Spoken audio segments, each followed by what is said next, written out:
Pilipinas, ang oras po 6:34. Eto na ang mag-partner na mas paliliwanagan tayo pagdating sa batas. Mga payo ng mga abogado, mga usaping abogado na mas malinaw na pag-uusapan para mas maintindihan natin. Kumpanyera ng Bayan, si Attorney Rina Seco at ang Panyera ng Bayan, si Attorney Cam Cheryl Adami Molina.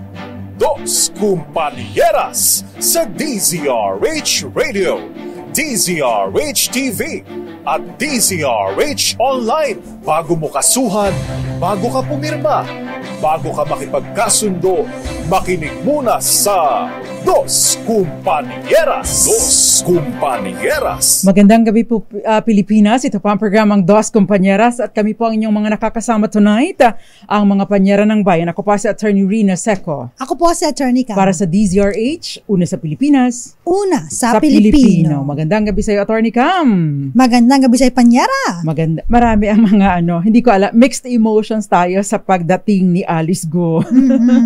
Maraming natuwa kasi finally nahuli. Pero marami ang dismayado dahil sa mga nakita nilang mga larawan kung picture. Paano naiuwi yung meeting ni Secretary Abalos at yung mga larawan, no, kung paano naiuwi si Alice Go. Dos Kumpanya. Merong sinasabi, Attorney Cam, doon, kung sakasakali daw, kung i-compute at mapatunayang guilty sa lahat ng mga kaso na kinahaharap ni Alice Go, 1,000 taong mahigit ang magiging sentensya sa kanya. Totoo nga ba yun? Hindi po totoo. Kasi meron po tinatawag na may threefold rule. Yung Attorney Cam, simultaneous service of sentence. Yung pwedeng pagsabay-sabayin.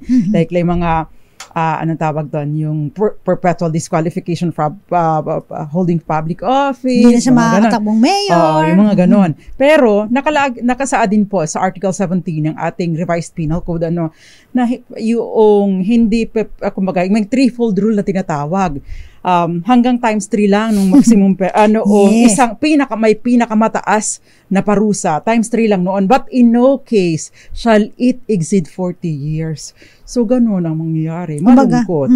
At binabanggit lang kung gaano kadami yung dapat na i-serve niya or yung sentensya sa kanya to emphasize na gano'n katindi ang kasalanan niya, yung krimen na nakomit niya. Dos Kumpanya. Pero kung mapatunayan po, imposible talaga. Yung unang-una, aabot ba ng gano'n katanda? Yes, tayong mga Pilipino, di ba? Kaya ngayon, pag nakita mo, Panyera, yung 40 years na sinasabi natin na parang maximum, no? Parang kung aabot ka ng 80, kalahati ng buhay mo, nandun ka na sa kulungan. Pero kung halimbawa, hindi pa tayo aabot ng 80, kunyari, 60 lang, Panyera. So, almost 3/4 ng buhay mo nandun sa kulungan. Yes, pero ibang usapin po kapag ikaw ay nag-serve ng sentence tapos nag-commit nakapag-serve ka ng sentence, nag-commit ka ulit, ibang kulong naman po 'yon. Siyempre hindi yung ang focus lupit yun. No, 'di ba? Nasa kulungan na nag-commit pa ng iba pa rin 'yun, 'di ba? Dos Kumpanieras. Anyway, hindi po 'yan ang tatalakayin natin at siyempre may good news muna tayo sa ating mga motorista. Attorney ka, magpa-full tank ka na next week. Wag nga muna ngayon. Pala. Okay. Magkakaroon po ng malaking rollback sa presyo ng mga produktong petrolyo sa Martes, September 10.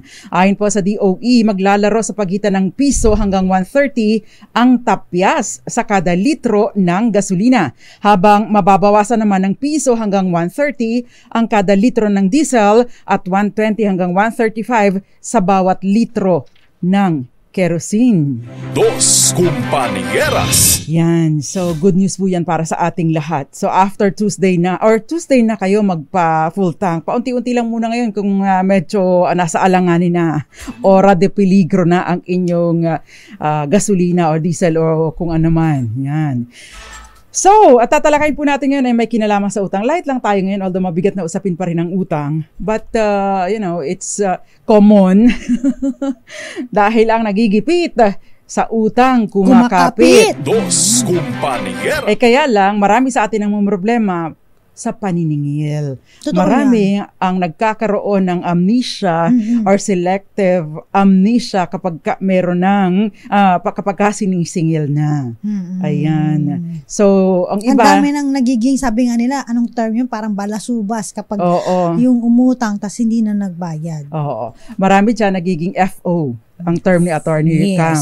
Friendship over. Kapag ka po nagsisingilan na. Dos Kumpanya. Yung iba, Attorney Cam, kinamamatayan na either ng naniningil o ng sinisingil ang pagkakautang. No? Ay, ang tanong ngayon, pwede bang singilin ang anak sa pagkakautang ng magulang? O kung halimbawa naman, pwede bang singilin ang magulang sa pagkakautang o obligasyon ng anak? Dos Kumpanieras. Yan po ang tatalakay natin tonight. And of course, we also have our DZRH Malakas promo question. Ang tanong, Attorney Cam. Para sa mga gusto sumali ng 500 pesos sa ating Malakas promo, ang family home ay maaaring isubasta para ibayad sa utang kapag namatay na ang mga magulang. Tama o mali? Parang hindi ko nalagyan ng tama o mali. Tama o mali? Ang family home ay maaaring isubasta para ibayad sa utang kapag namatay na ang mga magulang. Ipadala po bilang private message sa amin, DZRH Dos Compañeras Facebook page, at mamimili kami ng isang mananalo tonight. Ilagay mo lamang po ang inyong pangalan at your GCash number na din. At syempre, kung nasaan po kayo, wag po ninyong ipopost sa ating feed yung inyong number, ha, baka po mabiktima kayo ng mga scammers. Dos Kumpanieras. Unang tanong, Attorney Cam, may nakukulong ba sa utang? Ito yung common na question eh. Tinatakot po kami, may makukulong daw po ako o ang pamilya ko dahil sa aking pagkakautang. The answer is no, wala pong kukulong sa simpleng pagkakautang lamang. Mismong ang saligang batas po ang nagsasabi na no person shall be imprisoned for debt or non-payment of poll tax. So ibig po sabihin, kung simpleng utang lamang yan, wala po dapat kayong problemang kulong, no? Yung mga nagsasabi at nananakot sa inyo na papakulong kita, hindi ka nagbabayad, pupuntahan pa kayo ng pulis, no?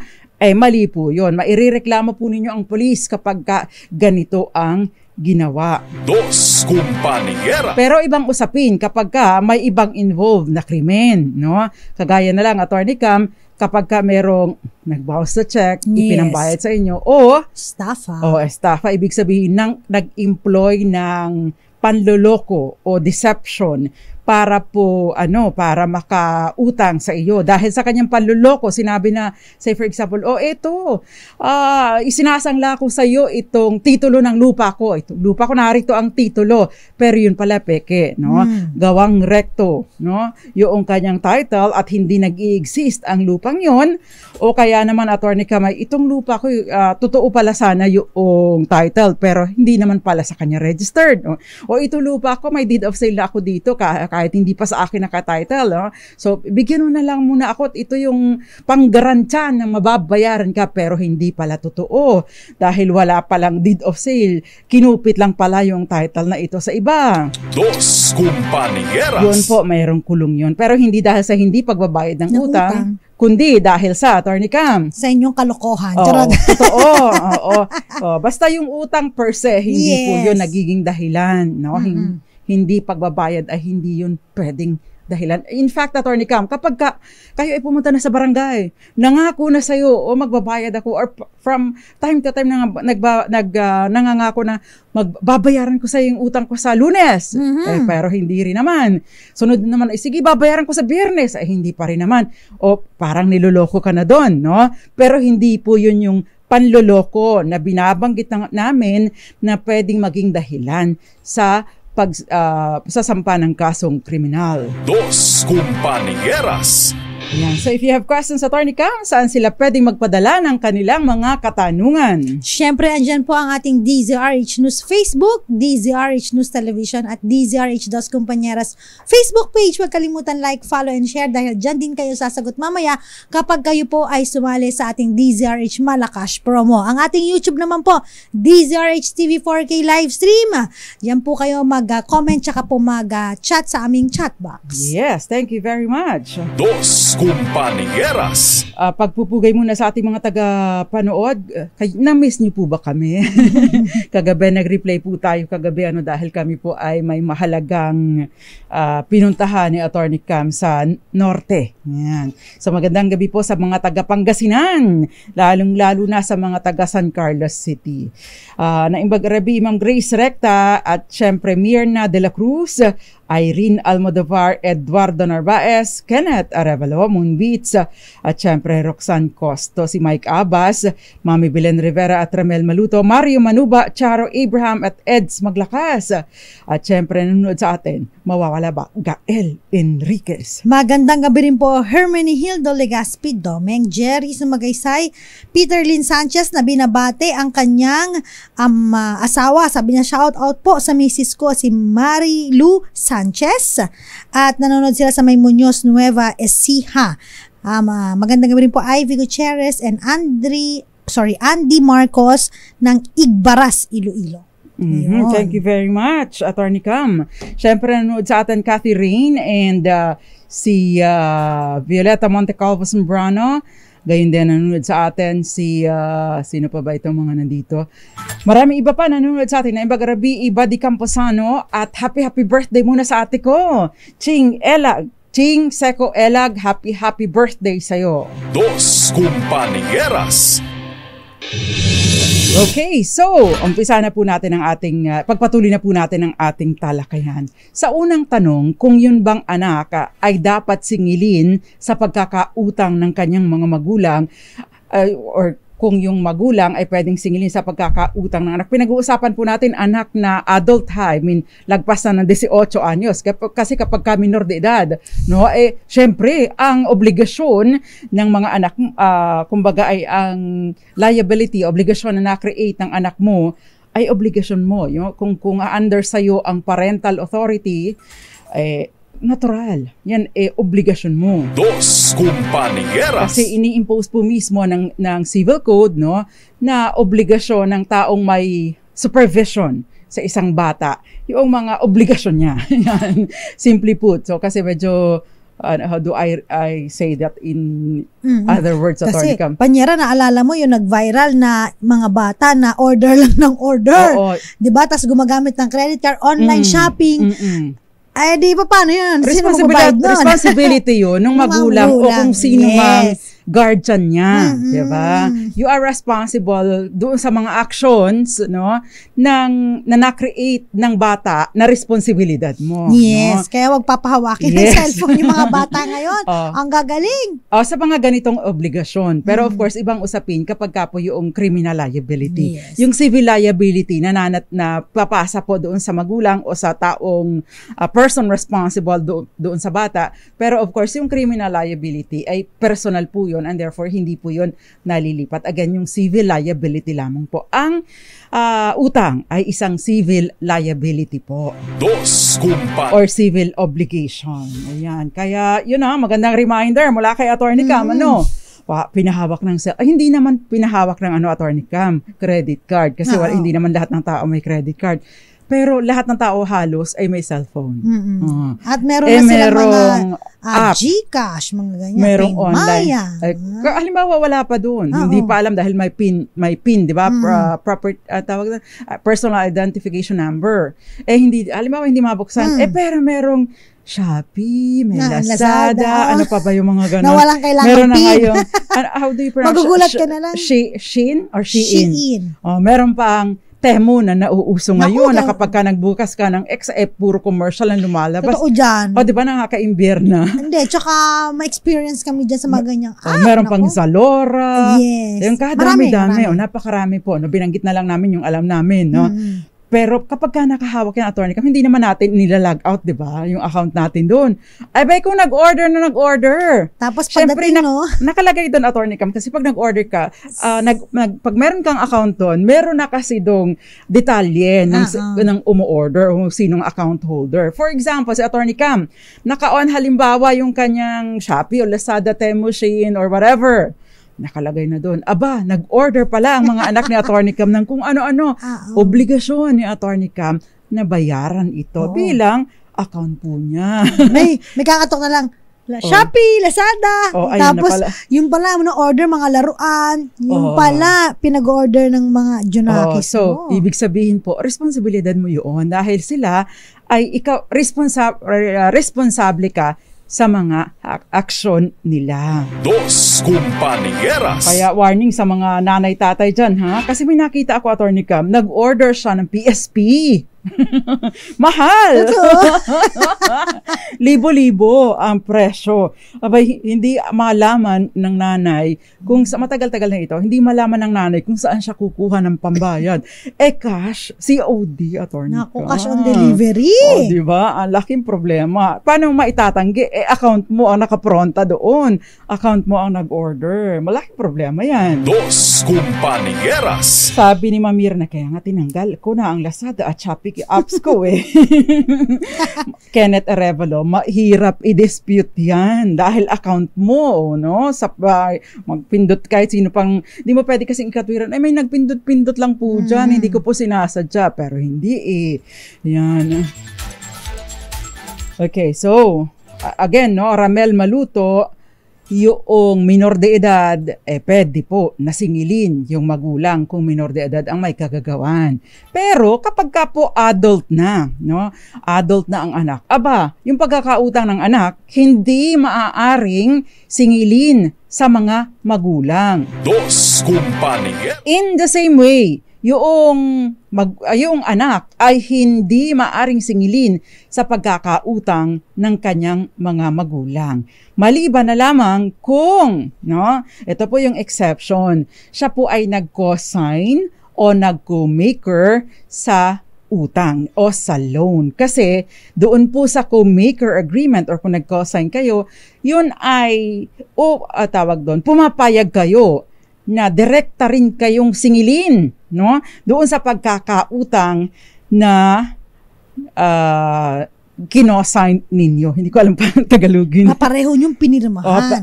Pareho niyong pinirmahan. Kasi pag by signing in the contract agreement or in the contract of loan, sa pagpirma sa kontrata ng utang, ng pautang, yon Tagalog yan. Ay ina-assume mo na din, inaako mo din ang responsibilidad na kaakibat nito. Yes. Dos Compañeras. Halimbawa, ako ay nangutang at si Atty. Cam ay nag-co-sign o nag-co-maker, pwede pong halimbawa ang pagkakautang ko ay mula kay Billy Domingo. Si Billy Domingo pwedeng singilin direkta si Atty. Cam kahit hindi siya nakinabang doon sa inutang ko at ako lang ang nakinabang dito. Yun po ang dapat na pag-ingatan ninyo. Dos Compañeras. Ayan, sana yung malinaw, no? Kaya hindi po dapat na pumipirma. Again, pumapasok dito yun. Relevant po dito yung usapin ng co-maker at saka yung guarantor.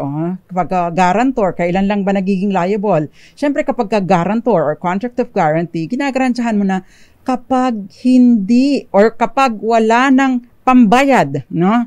Yung original na nangutang ay pwede kang singilin. So, ibig pong sabihin, kapag ka lang wala na siyang pambayad. Pero, sa co-maker agreement, may pambayad man siya o hindi, o wala, no? Pwede kang direktang singilin kahit hindi ka naman nakinabang sa inutang. Dos Compañeras. Kaya lagi pong mindful sa mga pagpirma-pirma ng kung ano-anong dokumento. Kapag mga kaibigan, office mate, nakakahiya naman. Pero in the end, kapag tinakbuhan yan, naku, kayo ang sisingilin, kayo ang mamumroblema. Dos Compañeras. Paano naman kung halimbawa namatay na? Paano yan? Namatay po yung nanay. Namatay yung nangutang. Sasabihin nung taga-singil, namatay yung nanay mo, bayaran mo yan. Nanay mo yan Yan po ang sasagutin natin sa ating pagbabalik. Again, para po sa ating DZRH Malakas promo question. Attorney Cam, tama o mali? Sa mga gustong sumali, sagutin lamang po ang aming katanungan or aming Malakas. Ang family home ay maaaring isubasta para ibayad sa utang kapag namatay na ang mga magulang. Ipadala po bilang private message sa DZRH Dos Compañeras Facebook page. Again, private message po, hindi po sa Facebook wall. Magbabalik pa po kami. Ilan po muna mga paalala, nakakasama pa rin po ninyo mga panyera ng bayan. Ako po si Attorney Rina Seco. Ako po si Attorney Cam. Dito lang po sa Dos Compañeras. Dos Compañeras. Dos Compañeras. Nagbabalik po ang programang Dos Kumpanyeras. Kasama pa rin po mga panyera ng bayan. Ako pa si Attorney Rina Seco. Ako po si Attorney Cam. Tinatalakay po natin ang tungkol sa pagbabayad ng utang or paniningil ng utang. No? Kasi minsan patay na, sinisingil pa yung anak. Patay na yung anak, sinisingil yung magulang dahil merong naiwang utang. Kapag kaganito ba, pwede pa bang singilin? Generally, hindi po namamana ang utang. Maliban na lamang kung meron po silang loan agreement at nakasaad din doon na, well, may co-maker o kaya may guarantee, guarantor, or kaya naman, Attorney Cam, nakasaad doon na transferable sa mga heirs and assigns yung utang. So, depende rin po. Kung wala pong kontrata na ganito, wala pong guarantee, wala pong co-maker agreement, walang nag-co-sign, ay doon, limitado lamang po ito doon sa nangutang. No? Ang tanging masisingil, kung ang tangi pong masisingil ng nagpautang ay yun pong estate. Ano ba yung estate? Yung mga ari-arian ng namatay. Dos Compañeras. Ayan. So, again, ano ba yung estate? Yung pong ari-arian ng mga namatay at doon po ikakarga yung naiwang utang. Kaya nga po doon sa settlement of estate, lalo na kapag ito ay court, no?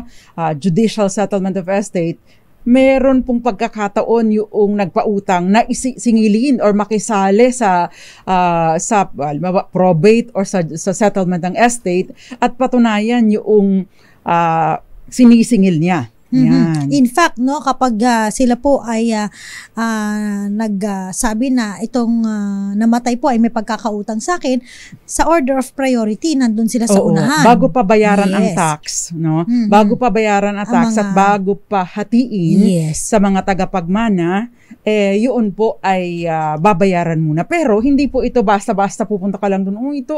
Kasi kailangan po notarized, duly notarized yung inyong kasunduan or katibayan ng pautang. Otherwise, mahihirapan po kayo. Dos Compañeras. So, again, no, yung promissory note na duly notarized, mahalaga po ito, o yung contract of loan or loan agreement, dapat duly notarized para magamit po ninyo sa korte bilang ebidensya ng claim ninyo doon sa estate ng namatay. Dos Compañeras. Hindi ito magiging problema, Attorney Cam, kung halimbawang ito ay extrajudicial settlement pagkatapos ay nire-recognize naman ng mga tagapagmana, no? Pero kapag po doon na sa korte, kailangan ninyong patunayan at syempre binibigyang halaga po, no? Pinaniniwalaan ang inyong dokumento kapag ito po ay notaryado kasi ginagarantiyahan, parang mayroong presumption, tawag doon ng regularity itong dokumentong ito kapag ito ay notarized. Dos Compañeras. Again, mahalaga din po yung tama at maayos o legit legit ang inyong abogado. Dos Compañeras. So, ang tanong ngayon, Attorney Cam, ay paano naman halimbawa nantanggap mo mula ka na lolo at lola yung mga ari-arian dahil namatay na yung iyong mga magulang, no? So, sa halip na yung magulang mo ang nagmana, ikaw na ang tumanggap. Direkta nang tumanggap. Pwede ka bang singilin ng mga pinagkakautangan ng magulang mo? The answer is no. No, again, dahil sa ito po yung sitwasyon, kapag unang namatay ang magulang na mayroong utang, pagkatapos ay sakalang sumunod yung magulang nitong magulang mo, ibig sabihin lolo't lola mo, no? And therefore, hindi na napasa sa iyong magulang yung mga properties na dapat sana mamanahin niya. So, umaangat ka at ito yung tinatawag na right of representation na maganda pong alam ninyo dahil kapag tinanggap ninyo ang property dahil sa right of representation, wala pong hindi na po maaaring ipakarga doon sa tinanggap ninyo, no? Yung pagkakautang ng inyong mga magulang. Dos Compañeras. Ibang usapin, Attorney Cam, kung namatay yung lolo at lola ninyo, sumunod ang mga magulang ninyo, pero hindi pa nasisettle yung estate. Say for example, kasi hindi naman natin nakagawian na magsettle agad ng estate. Medyo matagal pa. Dahil anong mga rason, Attorney Cam? Siyempre, di ba, no? Galing mo yung patay. Oo, Masyadong atat. Oo, 40 days. Oo, minsan, Kaya, hindi one year. Hindi pa nga nakakapagbabang luksa. Oo, no? diba? Galang nyo naman, masyado kayong atat sa mga Oo. ari-arian. Oo, pero hindi nyo alam. Mali po yun. CBIR, Oo, kailangan yes. bigyan na ng notice yan. Dahil kung hindi po, may penalty yan. Actually, pag hindi kayo nakapag-settle ng estate. So napakahalaga po ng settlement of estate, no? So ibig pong sabihin, kapag ka po ito ay namatay yung lolo at lola, pagkatapos sakalang sumunod yung mga magulang ninyo, yung mga magulang ninyo na maraming utang, tapos kayo syempre eventually yung mga kapatid ng magulang ninyong namatay nagsabi, hatiin na natin, no? Pagkatapos saka ninyo nakuha yung share na dapat sana sa mga magulang ninyo, yun po'y masisingil because bahagi yun ng estate ng inyong magulang na namatay. Bakit? No? Kasi ang pagmamana ay nangyayari kailan, Atty. Cam?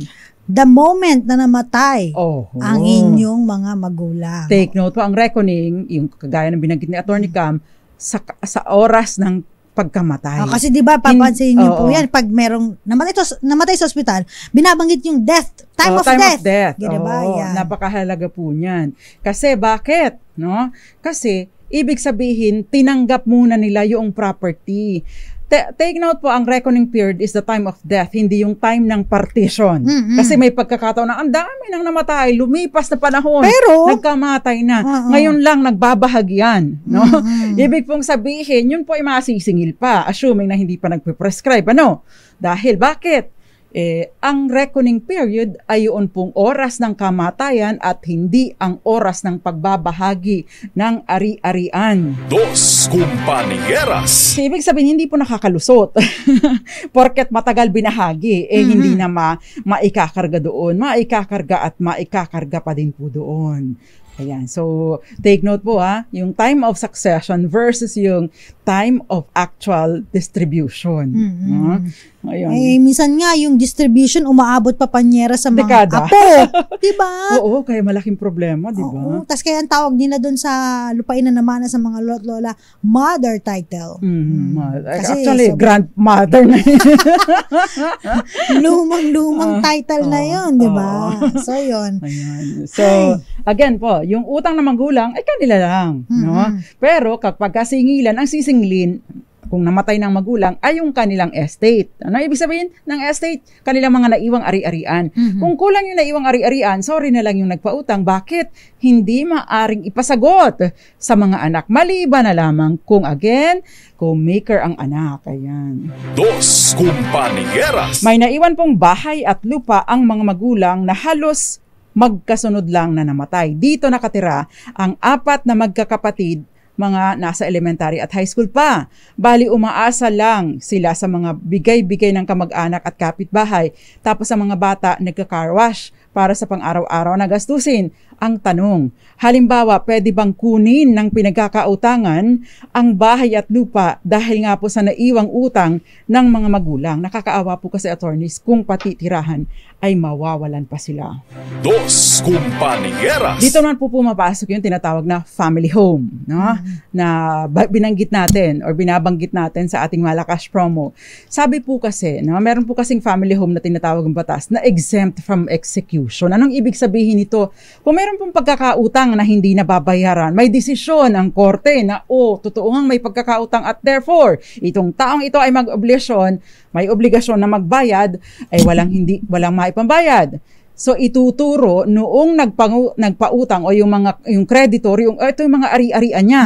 Ito, sheriff, ang kunin mo at isubasta para may pambayad sa akin. Ganon. Pero sinasabi po ng batas, yung family home, no, ay exempt from execution. Anong ibig sabihin nito? Hindi yun pwedeng isali doon sa mga ituturo mo na kukunin para isubasta. Maliban na lamang kung may mga exception. Yes. Kung ito ay pagkakautang para pagpagawa ng bahay. Yung mga sa workers, sa mga architects, sa mga engineers, no, na talagang nagtayo ng property. Otherwise, ay hindi po ito maaaring i-execute, no? Kaya lang, Panyera, kapag halimbawa yung mga mortgage, no? Yung foreclosure. Yung mortgage mismo na constituted on the house. No? Isinangla mo talaga. Pero yung utang ng sa kapitbahay mo, mare, pautang nga dyan ng ng 1 million, babayaran ko sa'yo, kinamatayan na. So, hindi po yan papasok doon, no? At hindi po nangangahulugan na namatay na ang magulang ay nabubuwag na ang family home or ang status ng pagiging family home nito. Nananatili po ito hanggang 10 taon, no? Kung may mga minor de edad pa or even beyond 10 years, basta't doon pa rin sila nakatira at basta't mayroon pang minor de edad na anak na nakatira doon.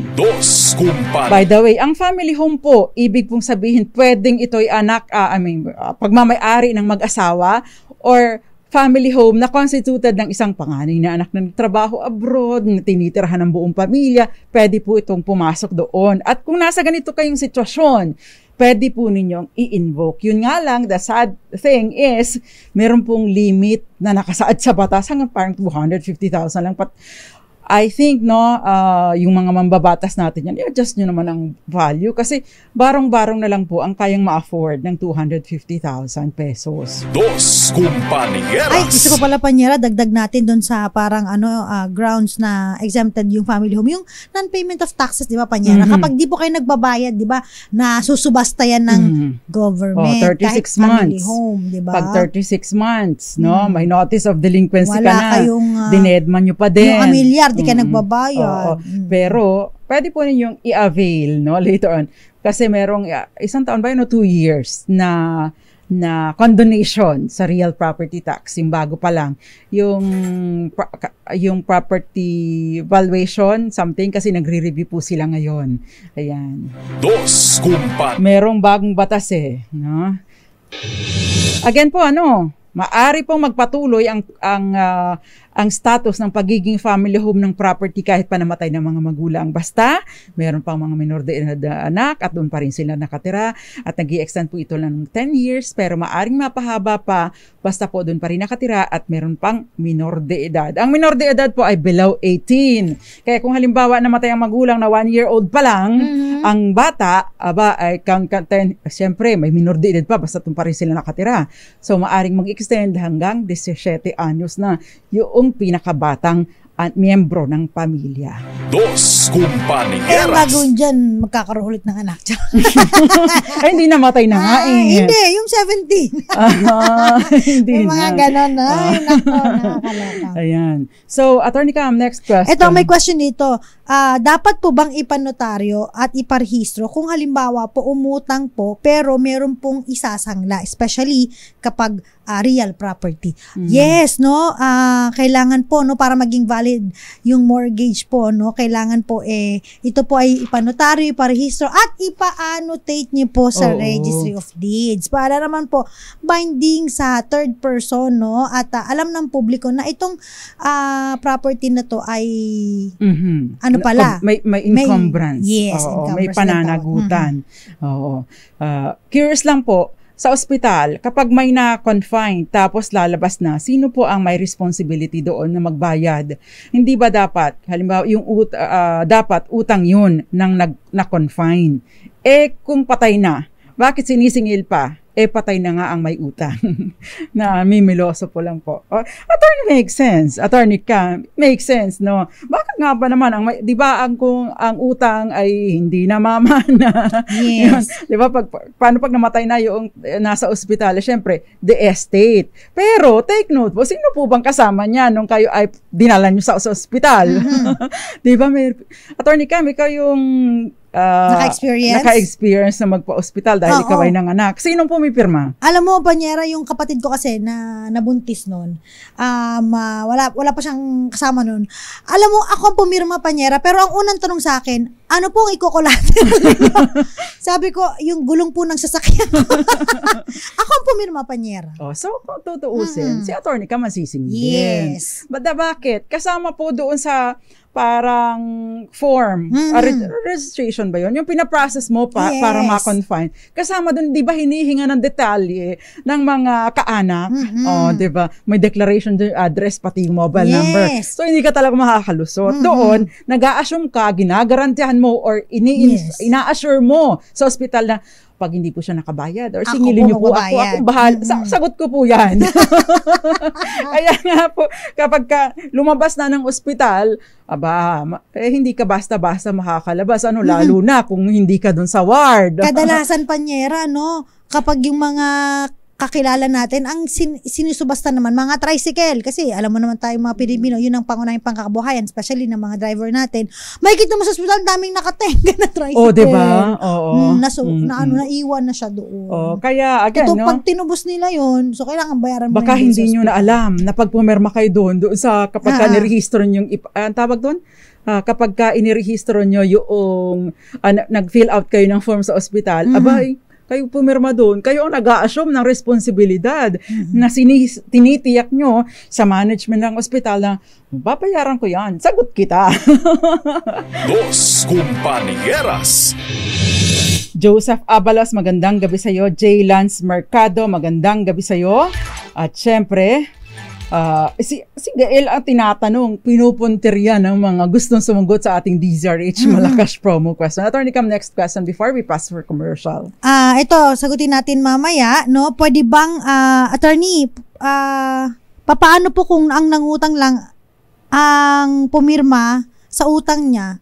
Wait nga, ano ba to? Tapos alam ng asawa niya na may utang siya. Pwede bang singilin yung asawa niya? Okay, anong kwento? So, nangutang, pumirma sa utang yung asawa, pero alam daw nung asawa niya na may utang siya. Hindi nakabayad. Pwede bang singilin yung asawa? At ito pa, si Anonymous, nakatanggap kami ng demand letter mula sa abogado. Ang sabi, magbayad daw kami ng utang. Kung hindi, ipakukulong daw niya kami. Usual. Pero mali si attorney doon. Magbabalik pa ang programang Dos Compañeras, pero bago yan, again, our DZRH Malakas promo question, Attorney Cam. Sagutin lamang, tama o mali ang family home ay maaaring isubasta para ibayad sa utang kapag namatay na ang mga magulang? Private message po sa DZRH Dos Compañeras. Magbabalik po kami. Ilan po muna mga paalala na nakakasama pa rin po ninyo ang mga panyera ng bayan. Ako po si Attorney Rina Seco. Ako po si Attorney Cam. Dito lang po sa Dos Compañeras. Dos Compañeras. Compañeras. Nagbabalik pa ang programang Dos Compañeras at tinatalakay po natin ang tungkol sa paniningil ng utang. No? Kung pwede bang singilin sa magulang yung pagkakautang ng anak o pwedeng singilin sa anak yung pagkakautang ng magulang. At syempre, special circumstance, no, kapag ka namatay na. O kaya naman ay may minor de edad. So, hindi po ganun kasimple ang usaping utang. No? Kanina, before we pause for commercial, Attorney Cam, mayroon kang question dyan. Ito sa mga mag-asawa, no? Paano daw po kung halimbawa si Mrs. umutang tas hindi alam ni Mr. pwede bang singilin ang Mr. sa pagkakautang ni Mrs. Ayan. Pag ganyan po ang sitwasyon, no? Pwede pong singilin si Mr. basta pumayag siya or meron siyang consent, no? Pero kung halimbawa na umutang si Mrs. hindi niya alam, tapos pinanggasto sa sarili, utang lang yun ni Mrs. So hindi pa rin singilin si Mr. Pero kung halimbawa, umutang si Mrs., tapos hindi alam ni Mr. pero pinanggasto sa pamilya, nag-redown sa benefit ng pamilya, ibig sabihin pinambili ng gatas, diaper, pagkain ng pamilya, kahit walang consent si Mr., pwedeng singilin kahit si Mr. Kahit hindi alam ni Mr. Yes. Ay, Attorney, paano kung alahas ang binili? Alas. Pero yung alahas po kasi, ibang circumstance. Investment yan, Mr. Charot.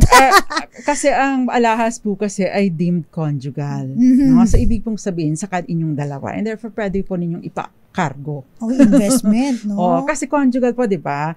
Yung mga personal na properties, no? With the exception of underwear, mga damit, no? Syempre, yun ay pananagutan lang nung asawang bumili, kay babae o lalaki. Pero kung ito po ay relo, bumili ng Lorex.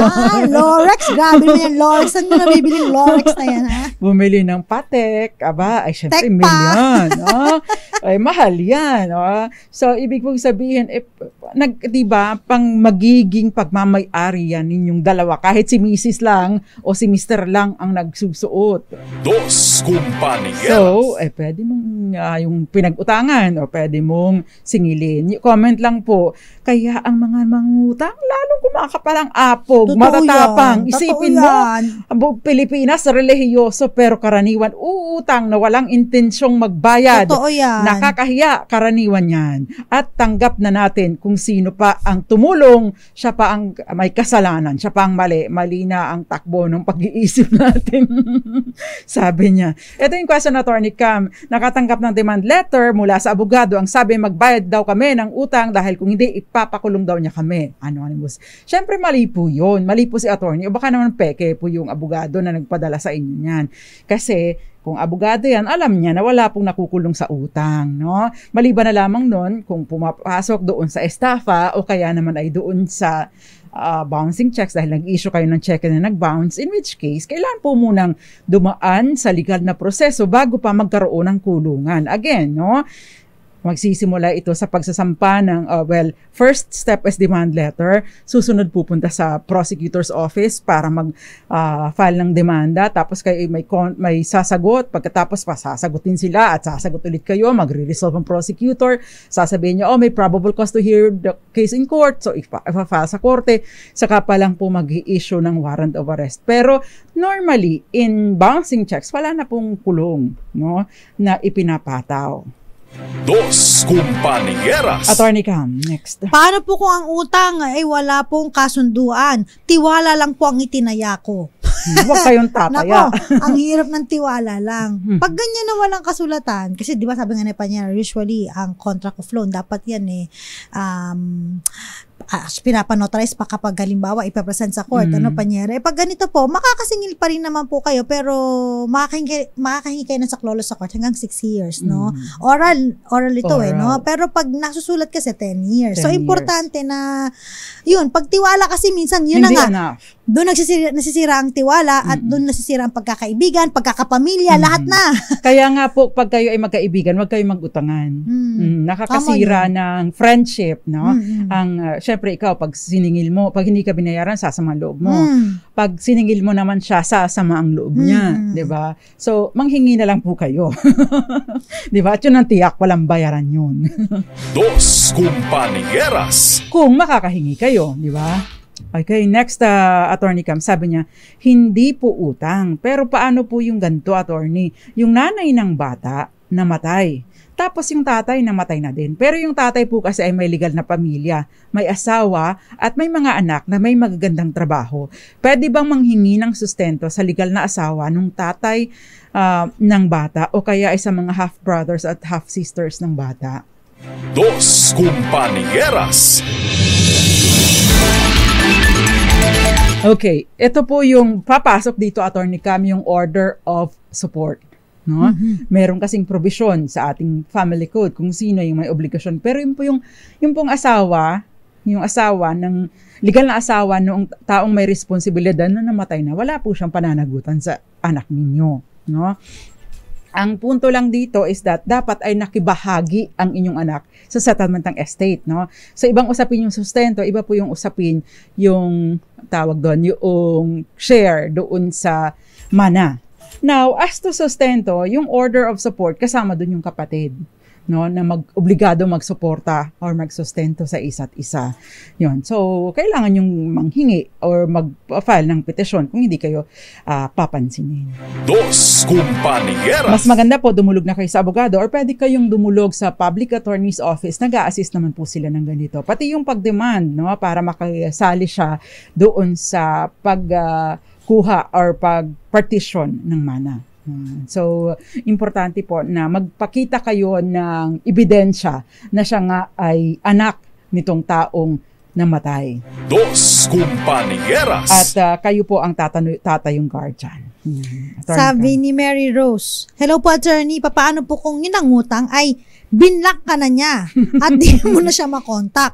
Gusto ka po magbigay ng demand letter, paano po yun? Sa lawyer na lang po ba magpapagawa? Okay. Unang-una, ang demand letter, kahit naman po hindi lawyer ang gumawa. So, kayo po, pwede kayong mag-demand, no, na yung utang, especially kapag dun sa usapan ninyo, nag-due na, tapos na, no? Hindi na niya nabayaran. Kasi hindi ka pa naman pwede mag-demand kung hindi pa naman, hindi pa siya delay, no, dun sa inyong utang or dun sa inyong usapan. Ngayon, kung hindi mo na makontak, yan ang danger niyan. Pag kayo po kasi ay magkakautangan, dapat, di ba, panyera, pag pinaparotarize mo yun, kailangan ng mga ID, may address doon. At saka dun sa contract of loan, nandun dapat yung address, di ba? Hingan po ninyo ng address sa probinsya. Yung halimbawa, nakatira lang sila dito sa Maynila, nagrerenta. Hingan po ninyo ng kanilang permanent address. Yung lugar kung saan sila umuwi from time to time. Yes. No? Tapos, maghingi din po kayo ng mga character references na pwedeng siyang magsasabi sa inyo, dito siya nakatira. Alamin nyo din kung saan siya nag-uopisina. Pwede. Pwede po kasing padalhan doon anong notices. But syempre, hindi nyo po pwedeng ipaawas basta-basta doon sa kanyang employer yung dapat na ibayad sa inyo. Dos Kumpanyera. Walang ulan, walang tigil ang ulan. Walang ulan sa ngayon dito sa Olongapo City, pero napakadilim ng langit. Gabi na po kasi, buong maghapon na panay ulan. Oo nga po, akala ko uulan pa, attorney. Meron na bang, mayroon pa bang bagyo? Wala na? Alam ko pa pala, nakalabas na si Enteng Cabezote. Ayan. Never again sa taong hindi marunong magbayad, sabi ni Gael Enriquez. By the way, kapag ka po halimbawa bago maglagpas yung 6 months, yung 6 years o kaya yung 10 years, no? Kayo po ay magandang magpadala kaagad ng demand letter. Bakit? Yun pong pagpapadala ng demand, no, ay na re-reinforce or na uulit po yung cycle. So ibig sabihin na i-extend po yung period para kayo ay makapaningil ng inyong pautang. So yun po ang technique doon para sa mga may pautang. Bakit naman? Yeras. Yan. Okay, Attorney Cam, next. Okay na ako, Panyera. Si Dad, sabi niyang ganon.